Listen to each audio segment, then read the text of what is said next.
sais, essentiellement, dans le fond, pour le consommateur et la consommatrice, c'est quand on va sur Facebook, je peux même plus, en fait, aller sur, mettons, la page de TVA Nouvelles, ou même, puis au début, en fait, quand je jasais avec des amis, ils disaient « Ah, mais là, ça va être juste les médias canadiens, puis tout ça », mais c'est n'importe quel média. Ouais. On peut pas aller sur Fox News, on peut aller sur The Guardian, New York Times, tout le monde est bloqué. Il n'y a aucun partage. Tu sais, dans les données récentes, là, c'est qu'il y a un très haut pourcentage de citoyens qui s'informaient uniquement par les médias sociaux. Mm-hmm. Donc, tu sais, tantôt, tu parlais de désinformation et tout ça.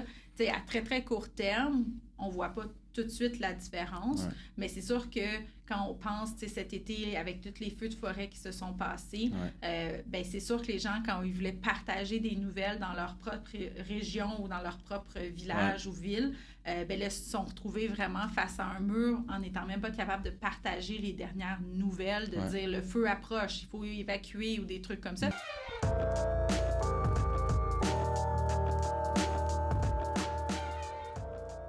Bonjour, bienvenue au podcast Entre deux pubs, présenté par l'agence de marketing web Rablab. Aujourd'hui, j'ai le plaisir de recevoir Dominique Villeneuve de l'A2C puis Louis Areas de Cartier. Le titre de podcast aujourd'hui, c'est les impacts de la loi C-18 pour les médias et les annonceurs d'ici. Louis, Dominique, bienvenue sur le podcast. Merci. Bonjour. On va faire une introduction, mais peut-être que vous n'avez pas besoin d'introduction pour les gens qui nous écoutent, surtout si vous faites partie du milieu des agences publicitaires ou du milieu des médias. Dominique Villeneuve, présidente de l'A2C, bienvenue sur le podcast. C'est aussi ton baptême de podcast. Ben oui, l'enregistrement, mon premier enregistrement de podcast. Mais quand même assez connu des médias. Tu as participé à plusieurs endroits médiatiques, puis tu as quand même une vitrine publique. Là. Fait que tu es, dans le fond, la présidente de l'A2C, puis ça fait plusieurs années quand même là, que tu es à la tête de l'A2C. Combien d'années exactement? Je suis dans l'organisation depuis 15 ans et à la tête depuis 10 ans déjà. Ça fait quand même... ça fait déjà longtemps. Ça fait déjà longtemps. Puis il y a un très beau portrait. Rablab fait partie de l'A2C. Puis justement, Louis, qui travaille chez Cartier, fait aussi partie de l'A2C. Fait que c'est un beau grand rassemblement. Puis aujourd'hui, en parlant de la C-18, je pense que c'est assez important. Ça vous touche quand même grandement. Puis on parlait aussi du mouvement Médias d'ici, que vous êtes les investigateurs. Puis Louis aussi, vice-président chez Cartier. Oui. Et oui. C'est ça. Fait que dans le fond, je suis vice-président associé chez Cartier, agence indépendante 100% québécoise. Ça fait 18 ans également que je suis dans l'industrie. J'ai fait des passages autant chez Cossette que chez une agence défunte qui s'appelait Marketel, qui est maintenant Mécan. Puis maintenant, depuis 7 ans, je suis un des 4 propriétaires chez Cartier. Extrêmement impliqué dans l'industrie depuis, je dirais, 5, 7, 8 ans. Que ce soit au CDMQ, qui est maintenant partie intégrante de l'A2C. J'ai la chance de travailler et de collaborer avec des leaders dans le domaine autant publicitaire, parce que je suis sur le CA de l'A2C, mais aussi d'un point de vue média, parce que je suis président du comité média de l'A2C. Fait que j'ai la chance de collaborer avec différentes agences qui sont membres de l'A2C, évidemment. Fait qu'on a la chance de travailler, oui, sur le mouvement Médias d'ici, mais d'autres projets pour justement s'assurer que notre industrie rayonne, puis qu'on ait le temps des fois de réfléchir à des enjeux d'industrie un petit peu plus macro, où est-ce qu'on peut vraiment avoir une contribution plus grande quand on se rallie ensemble. Absolument. Fait qu'aujourd'hui, tu as comme une double casquette, là. T'en as juste une sur la tête, là, mais ouais.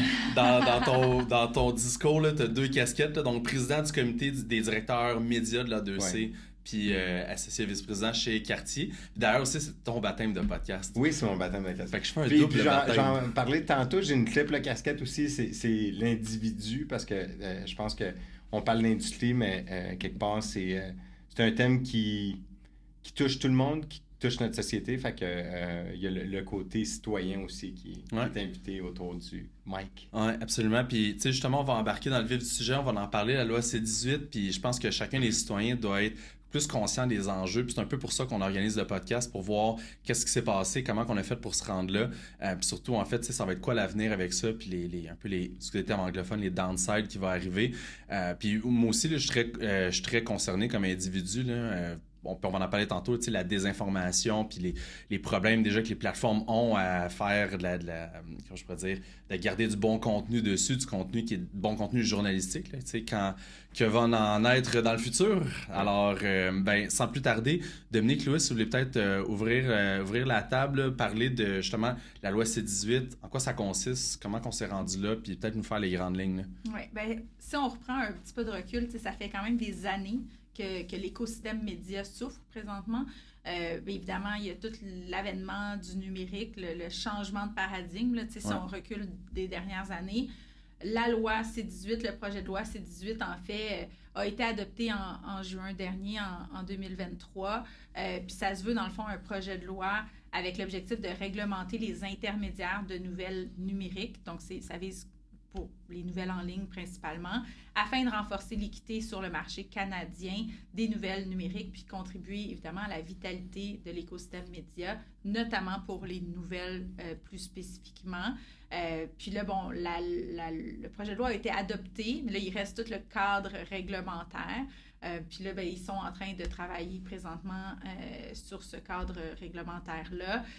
Puis suite à cette adoption-là, Meta a pris la décision, il l'a affiché, n'a pas participé au processus du projet de loi. Là, il y a des consultations, il y a différentes étapes. Meta, dès le départ, n'a pas voulu participer, mais dès cet été, a annoncé le blocage des nouvelles sur ses plateformes, qui a mis déjà en branle, alors que, par exemple, Google a annoncé que si la portion de cadre réglementaire, il n'y avait pas des changements qui lui permettait de pouvoir appliquer cette loi-là, il allait bloquer. Donc, c'est futur, c'est pas maintenant, mais Google est à la table et ils ont des discussions avec le gouvernement. Puis c'est pour ça qu'il y a aussi la différence quand on approche entre Meta et Google pour le moment, quand on vise ces deux-là. Fait que c'est présentement, je dirais, le cadre autour de ce projet de loi-là qui touche évidemment l'ensemble de l'écosystème des médias canadiens. Essentiellement, dans le fond, pour le consommateur et la consommatrice, c'est quand on va sur Facebook, je peux même plus, en fait, aller sur, mettons, la page de TVA Nouvelles, ou même, puis au début, en fait, quand je jasais avec des amis, ils disaient « Ah, mais là, ça va être juste les médias canadiens, puis tout ça », mais c'est n'importe quel média. On peut pas aller sur Fox News, on peut aller sur The Guardian, New York Times, tout le monde est bloqué. Il n'y a aucun partage. Tu sais, dans les données récentes, là, c'est qu'il y a un très haut pourcentage de citoyens qui s'informaient uniquement par les médias sociaux. Mm-hmm. Donc, tu sais, tantôt, tu parlais de désinformation et tout ça. Tu sais, à très, très court terme, on ne voit pas tout de suite la différence, mais c'est sûr que quand on pense, tu sais, cet été, avec tous les feux de forêt qui se sont passés, c'est sûr que les gens, quand ils voulaient partager des nouvelles dans leur propre région ou dans leur propre village ou ville, là, se sont retrouvés vraiment face à un mur en n'étant même pas capables de partager les dernières nouvelles, de dire le feu approche, il faut évacuer ou des trucs comme ça. Mm-hmm. Fait que c'est là où c'est pas juste de partager un article qui t'a révolté ou que t'as aimé, parce que ça, c'est une chose, mais c'est aussi une question... Quand des fois, on dit ça va toucher la démocratie, ça va toucher le cœur de notre société, bien, c'est ce genre de conclusion ou de conséquences-là qui va affecter à court, moyen, long terme. Puis là, on commence juste à voir, dans le fond, les répercussions directes.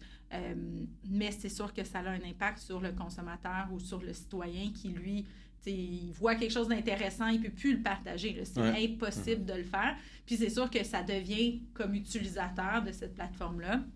Puis là, vous êtes deux experts médias, mais moi, d'un point de vue personnel, je trouve que ça affaiblit le contenu parce que là, c'est comme, il n'y a pas tant de photos de là, il y a beaucoup plus de pubs, il y a beaucoup plus de contenu un peu moins intéressant versus avant, c'était le fun de pouvoir se dire que si quelqu'un avait lu quelque chose qu'il partageait, puis on est quand même enseveli de contenu partout. Donc, des fois, c'est le fun que quelqu'un te le partage et tu dis « OK, je l'ai vu passer, mais là, je vais le lire cette fois-ci, alors que là, c'est plus possible. » Fait que ça reste quand même des conséquences assez importantes sur le cœur de notre société. C'est quasiment un enjeu de sécurité publique, là, comme tu en as parlé. On peut se remettre... on peut prendre une machine à voyager dans le temps puis se remettre dans le temps de la pandémie. On s'est beaucoup informé de la progression des nouvelles mesures gouvernementales, l'évolution de la pandémie, tout ça. Ça se passait quand même... Les réseaux sociaux faisaient partie du mix média que le gouvernement a utilisé pour justement nous informer. Puis je pense que les médias aussi était consulté via les plateformes sociales. Fait que c'est là où on se pose aussi la question à quel point que ça peut, dans un contexte de pandémie ou de catastrophe, whatever, ça peut venir nuire à la population. Ça, c'est numéro 1. Numéro 2, il faut comprendre aussi que Facebook, plus particulièrement, permet le partage d'informations, mais sur un volet payant. Fait que si un média veut amplifier une publication en mettant de l'argent dans le clair, il peut le faire, mais c'est encore... ça va à l'encontre encore plus clair du modèle d'affaires des médias. Mais j'en parle parce que c'est une parenthèse pour les annonceurs. Des fois, il y a encore des proclames via les plateformes sociales où le contenu va être sponsorisé. Fait qu'on peut encore faire ce genre de choses-là, mais l'efficacité est beaucoup moins là. Puis justement, là, merci de l'introduction puis de votre partage. Puis, tu sais, c'est un peu quoi la position qu'on doit prendre là-dedans? T'sais, est-ce qu'on doit être fâché après le gouvernement? Est-ce qu'on doit être fâché après les médias? Est-ce qu'on doit être fâché après ce projet de loi-là qui a été créé puis que peut-être la population n'a pas eu assez conscience puis que ça s'est ramassé dans les mains de géants qui ont le monopole comme ça puis après ça, on se retrouve avec les contre-coups? Comment qu'on devrait percevoir ça, là? Puis tout le monde a une opinion. Toujours. Tout le monde a une Surtout opinion. en 2023, tout le monde a une opinion. Tout le monde a une opinion, puis toutes les opinions sont valables dans le sens où ce que le gouvernement essaie de faire, c'est d'avoir une discussion. Fait que tant son temps que ça en est une discussion, on peut émettre des opinions, puis voir les pour et les contre sur les différents modèles économiques, puis sur l'écosystème, autant médias que Facebook puis Google, c'est des entreprises privées puis ils ont le droit d'exploiter leur modèle d'affaires. Fait que tant que c'est une discussion, je pense que les commentaires sont bienvenus puis il faut pas trop se plaquer parce que ce que le gouvernement veut, c'est de bien comprendre puis justement de façon malhabile imposer une loi qui serait pas nécessairement applicable de façon cohérente par rapport aux réalités des différentes entreprises ou la réalité de marché qu'on connaît en ce moment. Fait que les commentaires sont bienvenus, mais c'est l'ouverture d'esprit qu'on veut, nous autres, en faire la promotion, parce que le but de l'exercice, c'est de dire, on peut-tu aller à la table de discussion puis trouver une façon équitable qu'on puisse continuer à opérer, parce que l'information coûte cher, parce qu'il y a un déséquilibre au niveau de la répartition des revenus. Est-ce que la première solution est la bonne? C'est ça le but du débat. C'est de dire comment on peut s'entendre sur quelque chose qui est équitable puis fair pour tout le monde, sachant les enjeux de toutes les parties autour de la table. Je pense que c'est une tentative du gouvernement d'appuyer et d'aider l'écosystème canadien. Donc, est-ce que la loi est parfaite? La réponse, c'est non, absolument pas.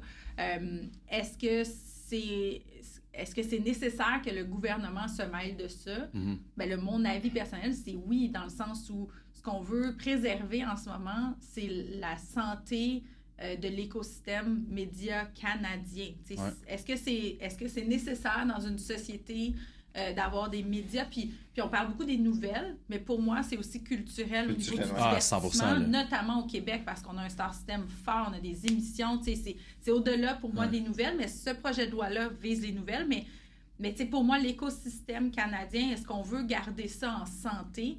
À mon avis, c'est le rôle d'un gouvernement de s'assurer de cet écosystème-là. Et donc, c'est leur tentative. Est-ce que c'est la bonne chose? Là, ils sont en train d'écrire le cadre réglementaire et d'essayer, je pense, de trouver certaines solutions derrière tout ça. Est-ce qu'ils vont y arriver? L'Australie a tenté le coup, a été les premiers à aller dans cette direction-là. Ils ont créé la loi, ils n'ont pas eu à l'appliquer, puis ils ont trouvé des solutions autres, mais on oublie des fois, on parle de l'Australie, mais l'Australie, la loi n'a pas été mise, elle n'a pas été effective officiellement. Ils ont trouvé un cadre réglementaire, puis ils ont trouvé d'autres solutions, mais c'est grâce à un projet de loi qu'ils ont réussi à un peu tordre des bras puis à trouver des solutions. Fait que pour moi, ça, c'est tout à fait valable d'un gouvernement de tenter de trouver des solutions. Il y a d'autres solutions, notamment au privé. Puis je pense que ça a amené le débat, grâce au projet de loi, puis grâce à l'adoption, d'élever le débat en disant, mais c'est la responsabilité de qui? Puis l'objectif, c'est pas de sauver des modèles d'affaires obsolètes, là. L'idée, c'est pas ça du tout dans les médias. Je pense que les médias doivent se renouveler, puis doivent... Assurément, la réponse est oui. L'idée, c'est pas de leur dire que la télé va être éternelle. L'idée, c'est de dire on a besoin d'un écosystème média canadien fort qui va persévérer à long terme. Puis, tu sais, les annonceurs, les clients ont besoin de cet écosystème complet-là aussi. On a besoin de nouvelles comme citoyens. On a besoin... Donc, comment on fait pour garder la qualité journalistique à travers tout ça?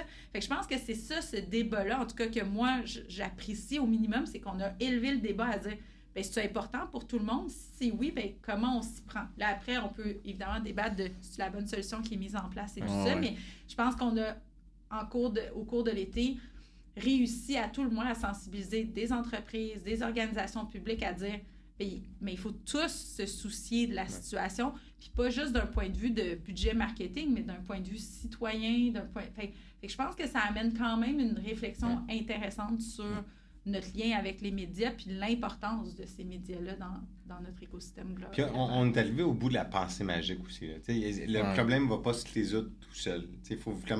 On est vraiment attendu au bout de certains modèles d'affaires qui des fois sont obsolètes, où il faut s'en mêler. Il faut être capable d'avoir une réflexion là-dedans.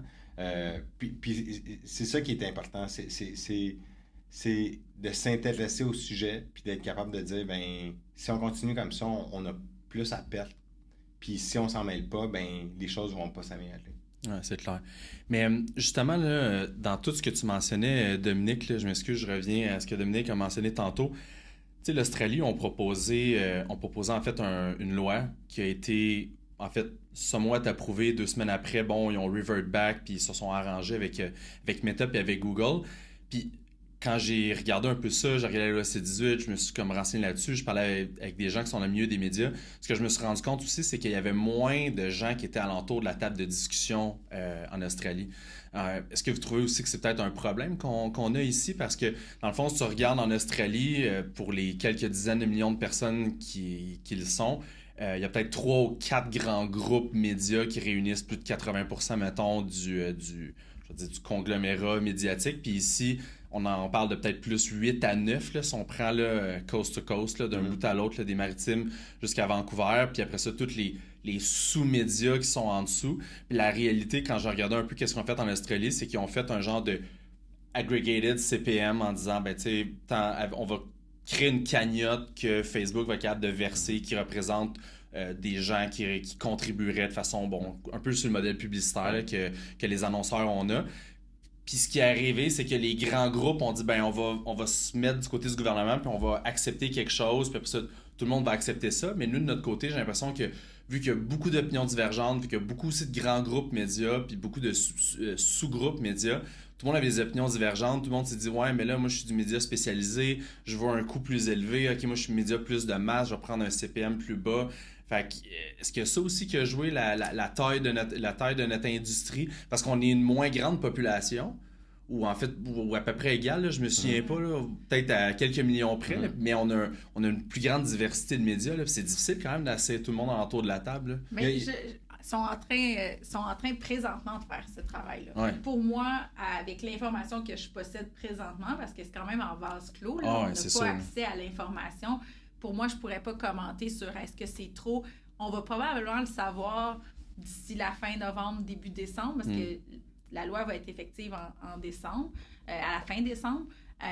Donc, c'est là qu'on va savoir si le gouvernement a réussi à rallier puis à faire un cadre réglementaire avec tous ces joueurs-là. Puis l'histoire va nous dire s'il y avait trop de groupes ou si on réussit à rallier le tout. Puis je pense que c'est ça le leadership du gouvernement en ce moment, de s'assurer que ça fonctionne, parce que c'est eux qui ont pris la décision d'aller dans cette direction-là. Fait que je pourrais pas, à cette étape-ci, commenter puis comparer, parce que là, on est dans cette discussion et négo-là. Là. Ils sont dans cette négo de comment ça va se passer.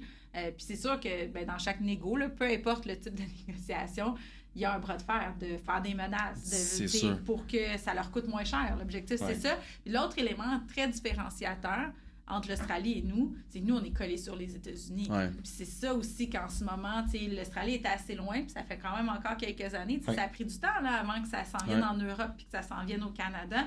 Là, je pense que ce qu'on entend, c'est qu'ils veulent vraiment, notamment Meta, vraiment bloquer au niveau canadien pour éviter que ça descende aux États-Unis, alors qu'on voit la Californie commencer à avoir le même discours que le Canada. Fait que, tu sais, est-ce que le Canada prend la mauvaise décision? Il y a déjà beaucoup d'autres gouvernements partout dans le monde qui emboîtent ce pas-là. Je pense que l'Allemagne, ça fait 8 ou 9 ans qu'ils sont dans ce débat-là avec Facebook. Là. C'est ça. Ça s'est jamais vraiment réglé. Là. C'est qu'on est comme dans un in-between là, depuis 8-9 ans. Fait que, c'est là où on se dit, je pense que c'était nécessaire d'enclencher ça.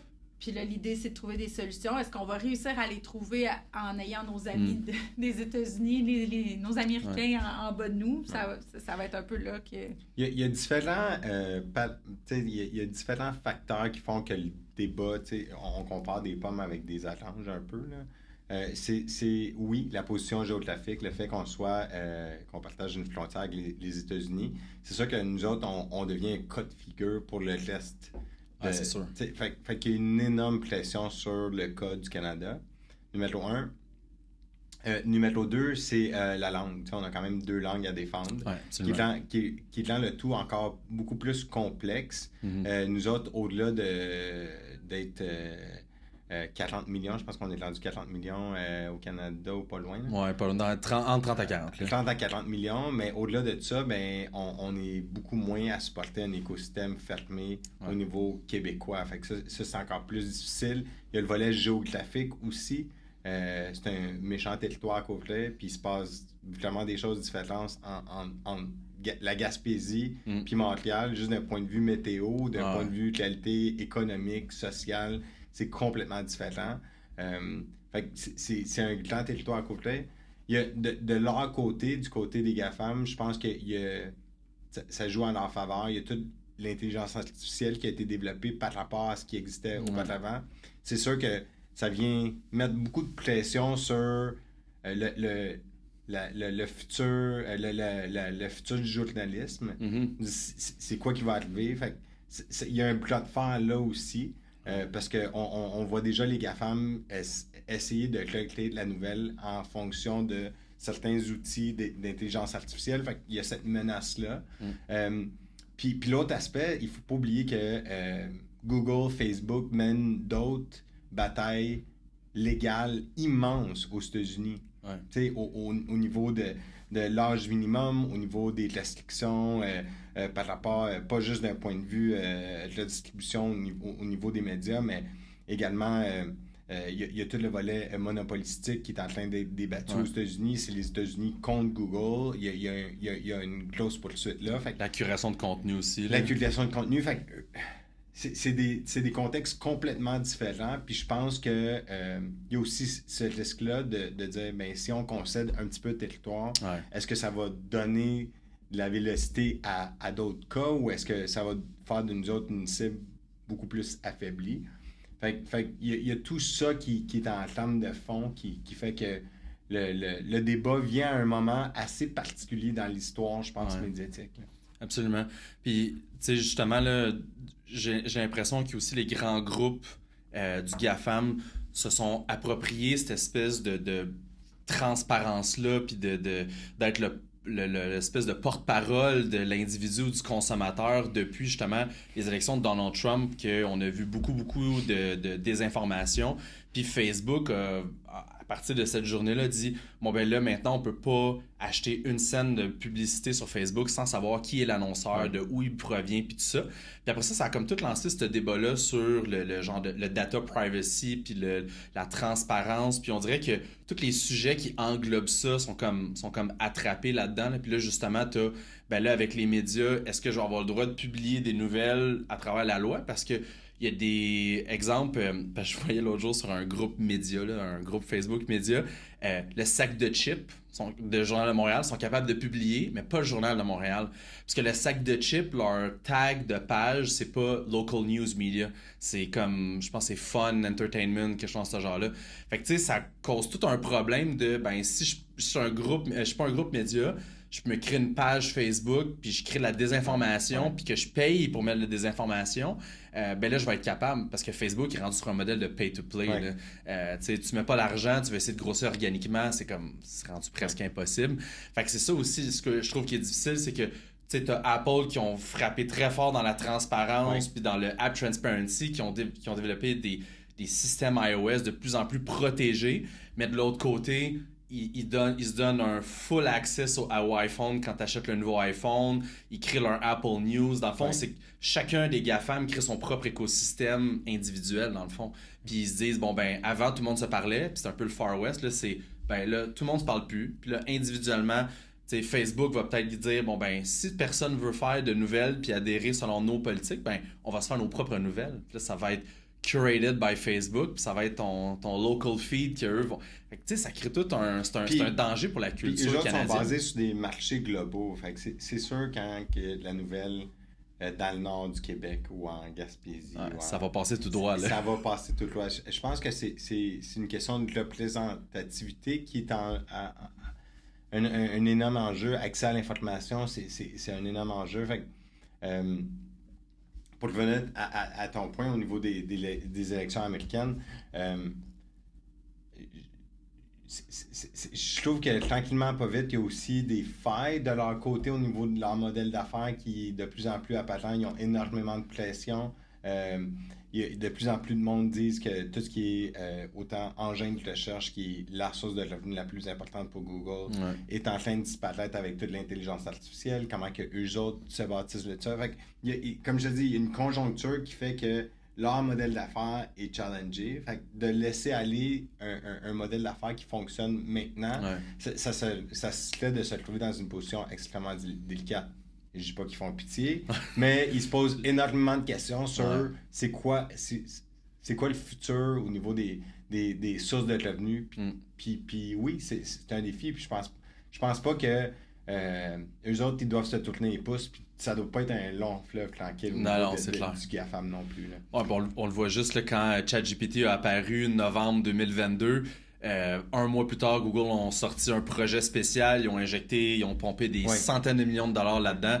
C'est comme jamais une entreprise de cette taille-là va se mettre à pomper de l'argent et à dédier autant de ressources quand ils sont pas un peu en mode panique. C'est sûr que ça arrive. T'allais dire, Dominique? En fait, je pense aussi ce qu'il faut ajouter pour l'écosystème canadien, puis c'est un peu le porte-voix des médias d'ici aussi, mais c'est ultra réglementé. On a un CRTC très, très sévère au niveau de la radio, les quotas de musique. Puis tout ça est fait dans le but de préserver aussi notre culture au niveau de la langue française, au niveau de nos artistes canadiens aussi. Puis ça a fonctionné pendant des années. Puis là, avec les nouveaux systèmes, les nouveaux médias, les Spotify, les Apple Music, ben là, eux autres, il n'y a aucune règle à respecter.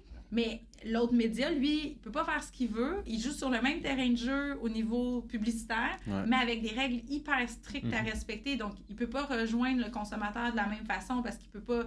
Fait c'est aussi... C'est très complexe parce que tout ça devrait évoluer, mais évoluer aussi en réflexion à se dire on veut aussi protéger notre culture. Donc, tu sais, au niveau des nouvelles, au niveau de la télévision, de la radio, ils ont des règles très, très strictes à respecter de quand tu as une station à Sherbrooke ou toutes les stations locales. Donc, ça coûte cher, les journalistes. Mais il y a aussi toute cette structure administrative qu'on oublie que les médias d'ici doivent soutenir par obligation avec la règle du CRTC puis leur droit de diffusion, ce qui n'est pas du tout applicable zéro aux GAFAM. Fait que les GAFAM, c'est aussi là l'iniquité. Quand ils ne jouent pas sur le même terrain de jeu. Puis c'est aussi là où je pense que, je répète, la loi n'est pas parfaite, mais elle se veut une façon d'équilibrer le tout. C'est pas normal que les médias aient toutes les contraintes et c'est eux qui produisent le contenu, mais que finalement, la monétisation se passe dans les GAFAM, puis que tout l'argent s'en va à l'étranger. Puis, fait que c'est aussi là, je pense, que cette discussion-là, puis bon, le mouvement Média d'ici veut aussi ça, parce que le projet de loi est une chose, puis après ça, les entreprises d'ici ont aussi une responsabilité de se dire, bien, ça fonctionne, les médias d'ici aussi, là. C'est faux de dire que 100% de l'attention des consommateurs est juste dans les GAFAM. C'est faux. Il y a des preuves là, pour dire que c'est au minimum 25% de ton temps que tu vas, au niveau numérique notamment, sur des plateformes canadiennes. Ben, pourquoi tu n'investirais pas justement ce 25%-là dans les médias canadiens alors que les consommateurs y sont? Puis ce mouvement d'argent-là, d'investissement, ben, tu sais, le 25%, juste pour le Québec, ce qu'on évaluait, c'était environ 200 millions de dollars. Puis au niveau canadien, le CMDC, qui est le Conseil des directeurs médias au Canada, parle pour le 25%. Eux ont évalué à peu près à 323 millions. Si toutes les entreprises investissaient un minimum de 25%, ça vaudrait plus que l'entente du projet de loi. Ouais. Fait qu'il y a aussi un pouvoir de responsabilité sociale, puis pas de la charité, là. On dit pas des dons, là. Ça fonctionne, là. Il y a de l'efficacité puis de l'efficience derrière tout ça. Mais je pense qu'il y a quand même une prise de conscience collective, bien, en tant qu'agence, de le proposer puis d'en faire un projet spécifique pour les annonceurs, mais aussi aux clients de dire, bien, c'est vrai que c'est pas juste dans les GAFAM puis les Facebook de ce monde qu'il faut investir. Fait, je pense que c'est là où la responsabilité est partagée. C'est pas le gouvernement qui va tout régler. Le côté privé, on a aussi une responsabilité, puis c'est pour ça qu'on a créé le mouvement Média d'ici, pour se dire la responsabilité doit être partagée, puis il y a des actions qu'on peut prendre. Puis on le voit, tu sais, on paye, t'es toi-même propriétaire d'une agence, puis on paye nos comptes, puis tout ça, puis quand moi je vois que, pour pas nommer un média précisément, mais que le transfert, le wire pour payer ce média-là, se fait à Dublin, tu fais comme, tu sais quoi, on joue pas sur le même turf, là. C'est comme, en plus de pas être, de pas avoir les contraintes que les autres médias ont d'un point de vue CRTC puis législatif, ben tu payes même pas tes impôts, genre. Fait que la création de valeur, il y en a peu ou pas d'un point de vue sociétal. Puis c'est là où je me dis, c'est-tu fair? Est-ce que toi, en tant qu'entrepreneur, tu te serais prêt à perdre toute ta business parce qu'il y a un compétiteur à côté de toi qui est capable de juste baisser les prix, livrer le même service, mais lui, il a pas besoin de payer d'impôts. Lui, il n'a pas besoin de respecter des normes de travail, de CNESST et tout ça. Ben là, tu te dis là, ben, il y a comme un volet inéquitable là-dedans, puis tu se parler. Je pense que c'est aussi comme ça qu'il faut le voir. Là. Ouais, je suis vraiment d'accord. Puis, tu sais, ce que j'entends aussi à travers tout ça, c'est que on a créé une loi qui, comme vous avez mentionné, n'est pas parfaite, qui se veut être adaptative, tu sais, qu'on va essayer d'améliorer. Sauf que je trouve que les conséquences frappent fort là. Tu sais, dans le sens que oui, on va avoir plus de nouvelles en novembre-décembre, oui, ça va progresser, mais tu sais, le journal Métro a tout de suite, tu sais, comme fermé leurs portes. Puis, tu sais, oui, probablement que c'était comme la tape dans le dos qui manquait ou c'était le petit push là, qui manquait. Mais tu sais, je trouve ça vraiment dommage parce que là, tu sais, comme les conséquences sont immédiates pour quelque chose qui va être en évolution. Puis la réalité, c'est que les médias d'ici aussi ont un modèle d'affaires à supporter. Puis on l'a bien mentionné, le CRTC, en fait, l'équité aussi entre les régions, les journalistes, bon, ça coûte beaucoup plus cher que si je suis Facebook puis je récolte mon argent de mes revenus publicitaires à Dublin. Mais il y a aussi je vais dire, mettons pour Louis puis pour moi, là, nos consommateurs, étant les entreprises ici qui veulent faire la publicité, il y a un coût aussi relié à ça. Tu sais, dans le sens que nous, on essaie toujours d'avoir un portefeuille le plus équilibré possible. Puis justement, on pourrait en parler un peu plus précisément du mouvement Média d'ici. On a fait notre nom, notre signature en bas de ça pour essayer justement de sensibiliser nos clients puis dire qu'est-ce que ça serait de prendre une partie puis de le mettre dans le fond, exemple, dans les mains de Québécois ou dans les mains de Rogers parce qu'on est dans un public anglophone. Bon, peu importe. Puis la réalité, c'est que les CPM sont plus élevés, les coûts d'achat sont plus élevés, la qualité aussi est plus élevée, mais c'est un switch aussi de mentalité. Si depuis toujours, un coût d'achat de façon numérique là, avait été depuis, on va dire, les 5-7 dernières années, avait toujours été, mettons, une bannière acheter un coût de 5-7 $, mettons, sur le réseau de Google, Facebook. Tu sais, le consommateur, en fait, l'entreprise, la PME moyenne, n'aurait pas trop de difficulté à faire le switch. C'est que là, le Facebook et Google ont réussi à créer des achats médias hyper pas dispendieux parce qu'ils ont force beaucoup d'intelligence artificielle dedans. Fait que là, il y a comme un gap aussi de dire, ben là, ça va coûter un peu plus cher, oui, mais la qualité est là, oui, mais on est là pour se soutenir. Fait que c'est un enjeu aussi pour la PME moyenne, parce que quand on parle avec nos clients, qu'on est en récession en ce moment, des fois, c'est un petit peu plus difficile de dire, ben, je vais switcher du budget, ça va coûter un petit peu plus cher. Est-ce que vous auriez des conseils, des trucs à dire? Puis justement, on pourrait embarquer dans la partie mouvement d'ici, là, parce qu'il y a une question culturelle, il y a une question aussi de soutenir l'écoute, puis une question aussi de c'est bon pour l'écosystème au complet. Là. Ça dépend de la mesure que tu prends pour l'évaluer aussi beaucoup. Fait que je vais te laisser y aller en tant Là, qu'expert. j'ai senti une petite tape des chevilles là, comme au hockey. Là, je veux t'agir. Mais il y a là, deux choses que je suis là pour faire l'avocat du diable aussi. Là, pour il y a deux relayer choses les que plans. je veux corriger. La première des choses, c'est le journal Metro. Son problème, c'était une question de distribution.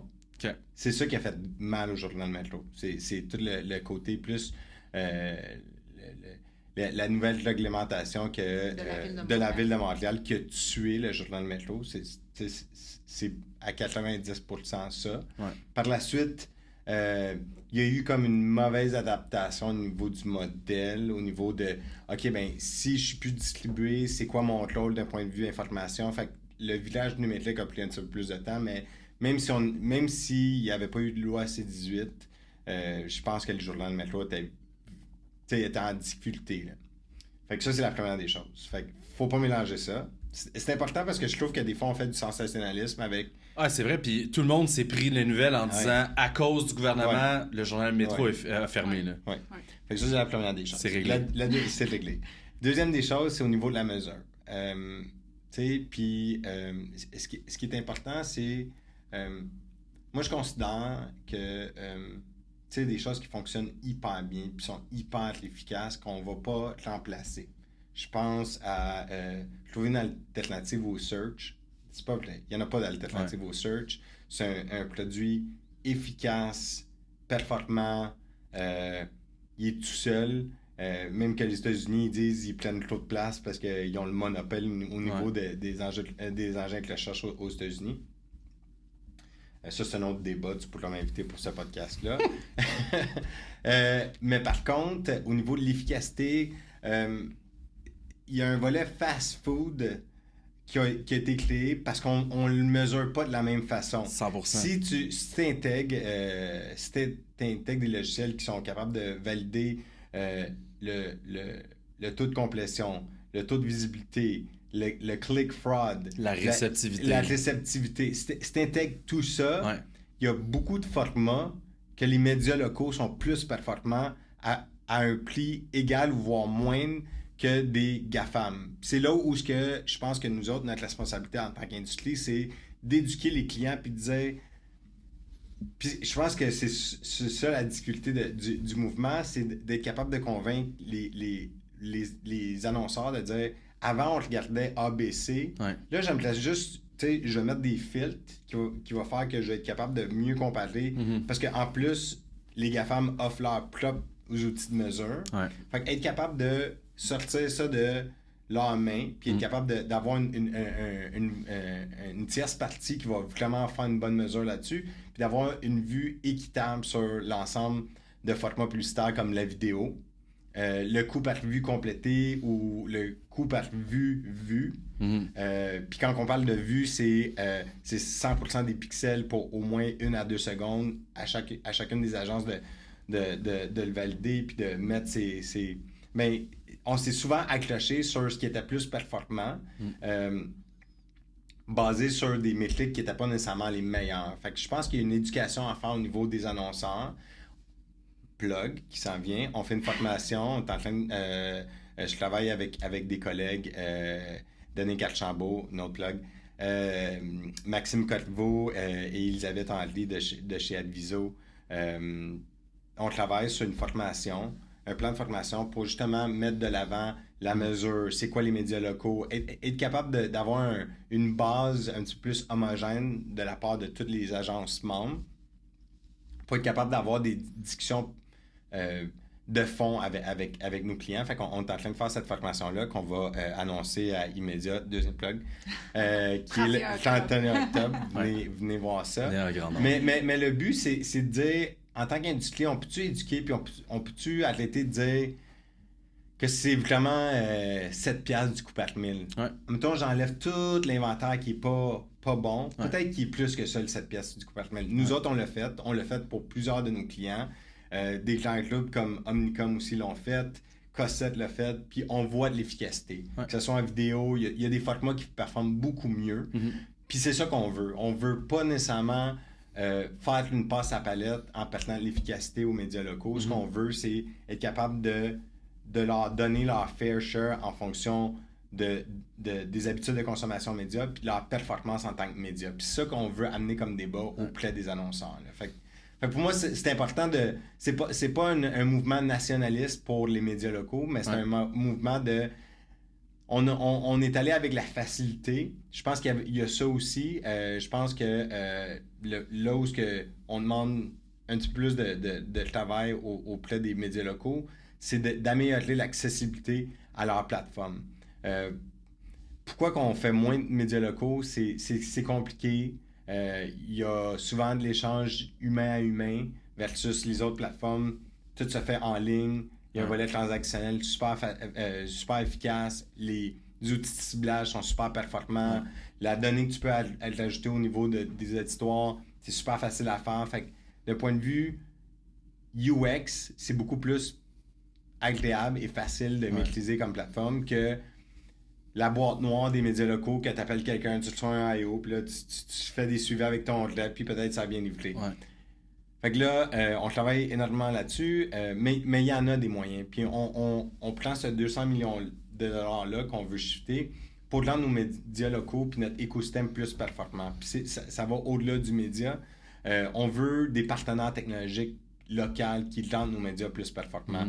On peut penser à un Uptable, on peut penser à Receptivity, on peut penser à différents joueurs qui font que les médias locaux ont plus de moyens, ont plus de profondeur d'un point de vue technologique, puis ils sont capables de livrer justement la performance qu'on recherche. Parce que s'il y a une chose qu'on est clair dans le mouvement, c'est qu'il n'y a aucune passe-passe au niveau de l'efficacité. C'est pas vrai que je vais donner $1 à un média local s'il ne me prouve pas qu'il est capable d'être plus efficace. Par contre, moi, j'ai une responsabilisation sur comment je mesure l'efficacité. Exact. Excellent rent.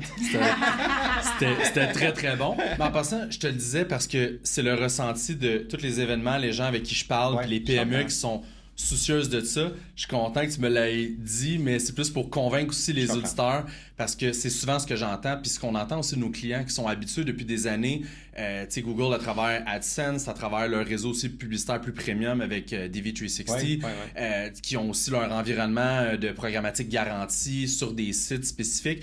C'est ça qui est plus difficile d'arriver puis de dire comme je vais passer un bout de l'inventaire puis je vais aller dealer en direct dans quelque chose qui est des fois justement un petit peu plus difficile ou que puis je vais en parler de la réceptivité parce que je connais bien le CEO de Contextful, Guillaume Bouchard, bon ami à moi, qu'on travaille beaucoup avec lui, puis on fait affaire avec Receptivity, puis je trouve que ça fait partie de justement l'écosystème d'aider les médias d'ici aussi à prouver leur pertinence. Parce que avant iOS 14.5, qui est avril 2021, Google puis Facebook se pavanaient avec des performances qui étaient genre incroyables parce que les outils de tracking étaient débalancés. Dans le fond, Facebook était capable de dire l'utilisateur a vu une publicité puis 27 jours plus tard a acheté en direct ou en organique, là ça va émettre une conversion. Puis là, depuis iOS 14.5, Apple a comme fermé un peu les valves, là ça fait diminuer le taux de conversion, puis ça a créé des difficultés pour les annonceurs. Puis là, en fait, on se retrouve avec un peu le même terrain de jeu parce que c'est pas tous les annonceurs qui sont au même niveau. Tu sais, exemple, on travaille avec Québécois, on achète des ID, des QID, je pense, c'est ça le nom. Donc, tu peux acheter des index de réceptivité pour savoir des utilisateurs dans des baskets qui sont plus réceptifs à potentiellement voir la publicité puis qui ont des bons indicateurs neutres là, à travers leur device. Puis maintenant, c'est rendu sur desktop, sur mobile. Bref, je trouve la qualité de l'annonceur qui prend ces outils-là, puis en passant, qui est des revenus aussi supplémentaires pour eux. Donc, c'est même pas un coût qu'ils doivent déverser. Là, c'est vraiment uniquement plus de revenus. Fait que tu as des entreprises de tech, de ad tech québécoises qui sont là pour mettre plus de poches dans les éditeurs. Puis après ça, tu as les annonceurs qui, eux, ont des meilleurs outils de mesure. Mais il y a un coût quand même à tout ça. Là. Puis c'est ça l'affaire, c'est que je pense qu'il va falloir avoir une meilleure connaissance dans le fond de nos achats. Puis la PME, je pense que la moyenne grande entreprise sont plus sensibles à ça. Quand tu as des 200 000 $300 000 de budget par année, tu es capable d'avoir vu ce gap-là, mais quand tu es dans une PME en croissance, je pense que c'est un petit peu plus difficile aussi. Puis c'est là que justement, j'ai hâte de voir ça, ce que tu parlais avec Elisabeth Henry, puis tout ça, la sensibilisation là, pour les achats médias d'ici. Le gros défi aussi, c'est les modèles d'attribution. Tout ce qui est modèle d'attribution, on parle d'un chiffre de gérer une donnée déterministe qui nous donne une intention à statistique. Il faut vraiment y aller avec de plus en plus du first party, puis c'est du cause à effet, puis on a de plus en plus je suis vraiment désolé, des wall gardens à travers tous les écosystèmes, GAFAM ou pas, médias local ou pas, tout le monde a son wall garden. Là, on était supposé, je te scoop un peu, là, parce qu'on veut parler de iOS 17. Moi, je vois l'enjeu avec iOS 17 comme pour les auditeurs qui sont pas au courant, c'est quand même un faible pourcentage de la population, dans le sens qu'on parle des utilisateurs de Safari, j'évalue entre 20 et 30% de la population. À ça s'ajoute, il faut que tu sois en mode privé. Je sais pas que ça représente, mais si on génère 30%, fait que c'est comme un 20% du 30%, fait que c'est encore restreint, mais ça peut juste indiquer un peu l'intention d'où ce qu'on s'en va. Puis on a pu, ce que ça fait, c'est que ton tracker UTM est complètement plus valide. Fait que tu n'es plus capable d'avoir de suivi de la performance, puis tu n'es pas capable de créer aussi du lookalike ou créer des bassins de qualification. Ce que ça fait, par contre, je pense que c'est un autre coup de fouette au niveau des médias locaux de se dire, ben, vous devez organiser votre donnée. Puis la bonne nouvelle, c'est que si on regarde dans les sondages légers puis les sondages de confiance de marque, les médias locaux ont la cote au niveau de la population pour donner ce genre d'informations-là. 100%.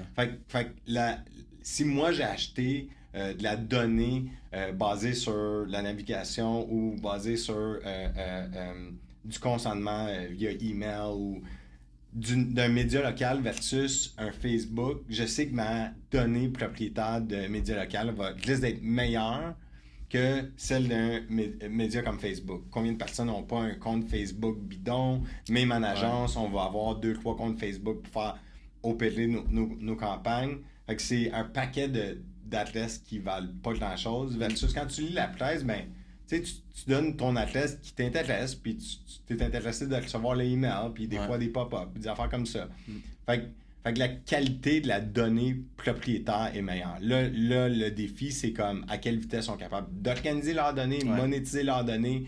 Je continue à penser, j'aime beaucoup le projet de... Là, je parle comme propriétaire d'agence / gars d'industrie, mais j'aime beaucoup le produit d'Uptable parce qu'il te permet justement, via une solution locale, de faire du croisement de données propriétaires, autant clients que médias, pour justement ajouter de la valeur, puis plus avoir à acheter des gros volumes d'impressions pour rejoindre la bonne cible. Parce que ce que tu es capable de faire, c'est justement être capable d'avoir des plus petites audiences, mais beaucoup plus qualifiées. Fait que moi, je le vois comme une opportunité ou comme un genre de flag de dire...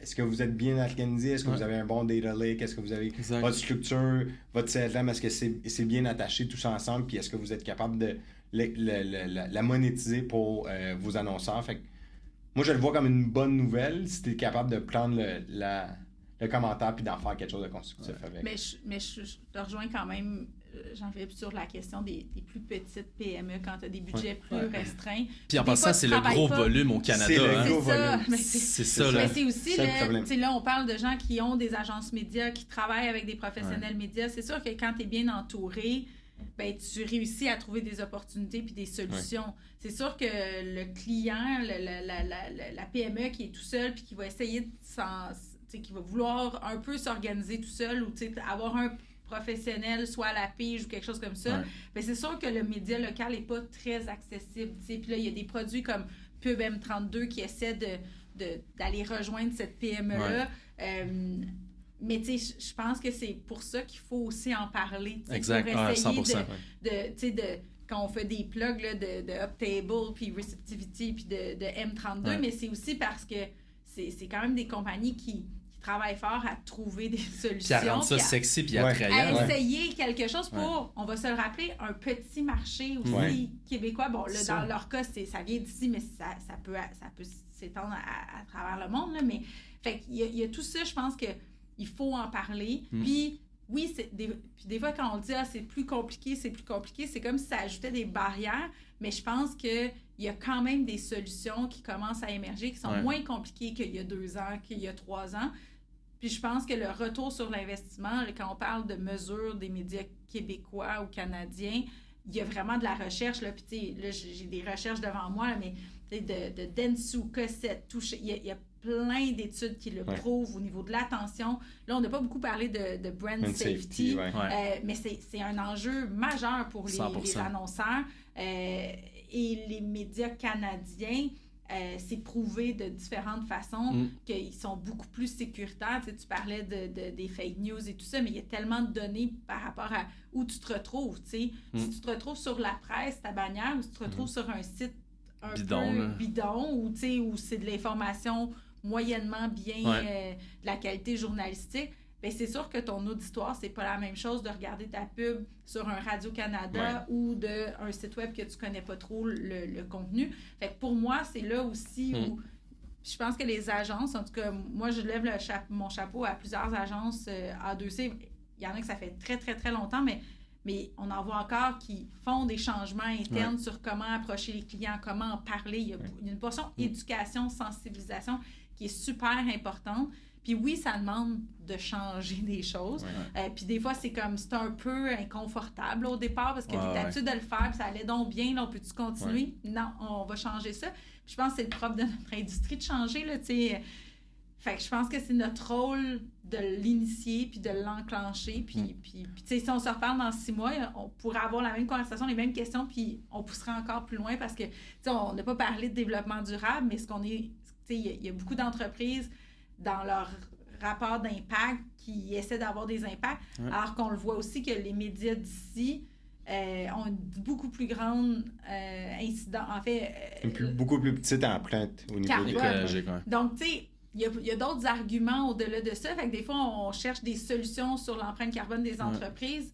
Puis là, ben, tu te dis, ben, au niveau média, si vous atteignez, tu sais, le mouvement média d'ici, c'est une chose, mais on a créé l'engagement public l'été passé, l'été passé, de justement faire la promesse ou d'investir 25%. Mais si tu atteignais ça, tu vas aussi avoir un impact sur ton empreinte carbone. C'est comme tu sais, il y a plusieurs éléments. Fait que c'est sûr qu'il y a le coût, puis il y a tous les autres éléments, les autres arguments qu'on peut ajouter. Fait que je pense qu'il faut le voir un peu 360. Je pense que ça prend, avec la certification média d'ici qu'on est en train de développer, c'est aussi d'outiller nos propres professionnels à tenir ce discours-là, mais à être capable de l'argumenter avec le client. Puis ça ne sera pas parfait pour tout le monde, mais au moins on enclenche une action, puis je pense que c'est... Puis on a créé le problème, soyons honnêtes. Avec tout ce qu'on a fait... au niveau de la proclamatique, au niveau des plateformes sociales, au niveau de les KPIs, les résultats qu'on vendait à nos clients. Fait que quelque part, on a créé les monopoles. Là. On les a créés nous-mêmes. Là. C'est pas plus compliqué. Là. Puis autant des agences que différents groupes mondiaux, ben c'est un peu... c'est un peu contre-intuitif aussi dans un temps... économique beaucoup plus difficile, parce que c'est ça aussi qui plane, de dire, ben, tu sais, je commençais à éduquer mon client, puis, tu sais, là, j'étais équipé pour opérer de telle façon, là, il va falloir que je change mes opérations, il va falloir que j'éduque mon monde. Tu sais, la DSP que j'arrête pas de vendre, là, que je le fais parce que c'est un outil qu'on a créé à travers le réseau, puis tout ça. Ben, tout ça, ben, on met tout ça au défi, puis ça rend la conversation inconfortable, mais... Il faut être capable de s'élever là-dedans parce que c'est un problème de société qu'on est en train de régler. Pas juste un problème d'agence ou d'annonceur. C'est là où il faut être capable de s'élever et dire OK, bien si ça continue, ça a un impact sur mes enfants. Genre. Ah ouais, absolument. Ben, écoutez, on est déjà ahead of time qu'on s'était dit. Fait que je ferai un petit wrap-up de tout ça. Premièrement des choses, merci beaucoup. C'était fort intéressant. On a jasé plein de différents trucs. Je vais vous laisser peut-être le mot de la fin, faire un petit wrap-up sur le mouvement média d'ici. Puis si tu veux repasser une coupe de plug, Louis, bien à toi. Mais juste en terminant, sur une note personnelle là, de tout ce qu'on a jasé, ce que je retiens, c'est que il va y avoir un changement de garde aussi là, dans les entreprises, puis au niveau des acheteurs, des acheteurs en fait annonceurs, puis des entreprises. Puis la PME doit être sensibilisée à ce type de compréhension de ces achats-là. Parce que il y a aussi l'effet, tu mentionnais là, au niveau écologique, l'empreinte carbone, puis tout ça. Puis il y a des entreprises qui cherchent des moyens à plus finir pour devenir B Corp, avoir des certifications de carbone, puis ça, puis dépensent 100 000 $ par mois sur Facebook, sur Google. Et tu sais, des fois, on cherche loin à mettre des pailles en carton, mais on pourrait juste comme revenir à la source puis dire, ben je pourrais peut-être prendre 25% de ça puis le mettre dans un média plus l'impact va être probablement encore plus beaucoup grand. plus grand, exact. Mais encore une fois, outils de mesure, tu sais qu'on a parlé beaucoup, je pense que les outils de mesure sont difficiles à donner et pas toujours prêtes, là, tangibles. Puis surtout, c'est pas toutes les agences qui poussent le même. Tu sais, je pense que la plupart des agences, la 2C, sont plus sensibilisées, puis il y a beaucoup là, qui sont porteurs du drapeau, là, mais tu sais, mettons, je prends la grande famille des agences au Québec, là, il y en a vraiment, tu sais, il y en a une et un autre, là. Ça me fait toujours pencher. Quand j'ai commencé Rablab, on était comme 1100 quelques sur le registre des entreprises. Fait que, vu qu'il y en a beaucoup, c'est pas tout le monde qui a le même sentiment d'appartenance face à ça, là. Fait que je pense que c'est plus de sensibilisation, outils de mesure, faire comprendre aussi aux PME que c'est bon pour eux, c'est bon pour l'avenir. Là. Fait que je pense que ça devrait être ça dans les mots de la fin pour moi. Là. Différentes plugs, puis tu compléteras si j'en oublie. L'A2C, on a 2 formations qui s'en viennent, notamment pour les agences membres. Au niveau de la mesure, donc mesure 101, mesure 201, ben, c'est pour parler niveau de seniorité, donc allez voir sur notre site web, je pense que ça vaut vraiment la peine. J'ai toujours voulu faire ça, mais c'est comme le lien il est là. Genre. Ah oui? Ok, on fait ça, le lien il est là. Dans editing YouTube, c'est sûr, je l'ai fait. Et puis après ça, il y a l'événement immédiat qui est le rassemblement des professionnels médias d'ici, puis cette année, c'est le mouvement médias d'ici qui est mis en avant-plan. On va avoir Uptable, Receptivity, on va avoir Arima qui sera là, un panel sur le développement durable aussi. Fait que je pense que c'est une belle façon de se rassembler puis de se parler puis de se donner une tape dans le dos. Tu sais, les médias ont besoin de positif aussi à travers tout ça. Ça n'a pas été un automne, ça n'a pas été une fin d'été au début d'automne facile. Exact.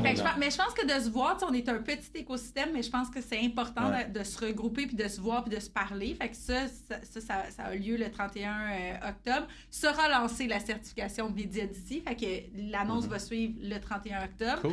Fait qu'il y a beaucoup de choses qui sont en branle. Puis évidemment, pour tous ceux qui nous regardent ou nous écoutent, l'engagement public sur le site web de l'A2C, a2c.québec, c'est l'engagement d'investir 25%. On est à plus de 140 signataires. Encore, on en reçoit à tous les jours. Là, fait que c'est quand même vraiment le fun. On veut se rendre à au moins 150 d'ici le 31 octobre. Donc, j'invite vraiment tout le monde à avoir la réflexion interne dans leur organisation. Est-ce qu'ils ont besoin d'être membres A2C pour poser leur signature? Au contraire, on a beaucoup de clients aussi. Okay. Non, pas besoin d'être membre. C'est ouvert à tous, mais c'est des entreprises ou des organisations, donc c'est pas les individus qui doivent le signer. C'est quand même corporatif. On veut voir des actions. Mais ça, pour moi, c'est un engagement encore plus fort que des boycotts, par exemple. On comprend pourquoi, au niveau public, on fait des boycotts, mais cet engagement public-là du mouvement média d'ici est beaucoup plus périn, puis vise cette pérennité-là d'investissement. C'est pas juste ton engagement de ce mois-ci, mais c'est sur le long terme. Puis ça, pour moi, ça va rentrer de l'argent dans l'écosystème média, puis c'est de ça dont on a aussi besoin. Fait que c'est la fin de ma plug. Mais moi, ma plug, je voulais juste te remercier pour l'invitation. Écoute, ça fait grand plaisir. Je trouve ça super intéressant, puis je trouve ça pour être quasiment un vieux de la vieille. Tu sais, d'avoir tout l'écosystème des agences puis tu me coques les chutes là, mais des agences plus digitales qu'on avait associées avant à des agences de performance, s'intéresser à des sujets comme ça parce que longtemps, ça a été comme OK, on va laisser les agences 360 puis genre Ouais. Les Gosser liens, dans la cour Ouais. de la limite du traditionnel Ouais. et du numérique. Là, Ouais. ouais. Puis là, cette sensibilité-là démontre juste un peu à quel point que c'est le problème de tout le monde, puis on devrait tous se pencher sur la question. Merci beaucoup. Ça fait plaisir. Puis pour moi, en fait, ça fait partie justement de notre mission et notre vision de la performance. On l'a dit tantôt, la performance des médias d'ici peut être vraie. Oui. Mais est encore difficile à interpréter puis à mettre consolider dans un fichier Excel puis dire hey, ton achat là puis ton achat là est identique ou même meilleur. Mais c'est ça, pour moi, la performance, là, ça n'a pas de statut, ça n'a pas de localisation, ça a seulement des données dans un fichier Excel. Mais pour être capable de faire ça, je pense qu'il faut se créer un environnement qui est, j'ai bien aimé ton mot, le plus périn possible. Parce que moi aussi, je l'ai vu, le boycott qui n'a pas fonctionné là, 2 vendredis. Là, je trouve que c'est un peu ironique aussi, parce qu'ils n'en ont pas parlé du boycott tant que ça. Puis là, le monde ne savait pas. Mais ils ont essayé. Ouais. En même temps, c'est ça aussi. Là, là on repart, mais les moyens pour. Là, c'était la Fédération des journalistes. Ils ont essayé d'avance, mais avec des moyens tellement limités. Ils n'ont pas des millions de dollars à faire de la pub pour parler de ça. Donc, c'est ça qui est difficile, c'est que tout le monde essaie de faire quelque chose pour avoir un impact, mais je pense que s'il y a des citoyens qui sont pas dans notre industrie puis qui tombent sur le podcast, l'autre élément que j'ajouterais, puis là c'est encore une plug média, mais allez vous abonner à vos médias. Ouais, abonnez-vous là, au journal, puis on pense souvent aux grands groupes médias, évidemment, là, mais même le journal local, écoutez la radio, vous êtes en région, écoutez votre radio, ça fait une différence. Puis je pense que notamment, moi j'ai vraiment une pensée pour les médias vraiment en région, c'est très difficile, ils n'ont pas des revenus énormes, puis il faut qu'ils se revivent, il y a des gros 180 degrés qui doivent avoir lieu. Fait que moi, j'ai quand même une pensée pour eux, puis comme citoyen, je pense qu'on a aussi notre responsabilité de s'abonner, de payer pour nos médias, puis de jouer notre rôle actif comme citoyen et citoyenne.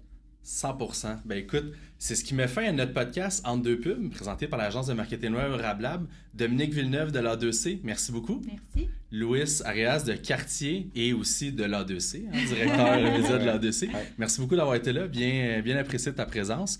C'est ce qui conclut notre épisode sur les impacts de la loi C-18 pour les médias et les annonceurs. J'espère que vous en avez appris. On va mettre aussi des liens.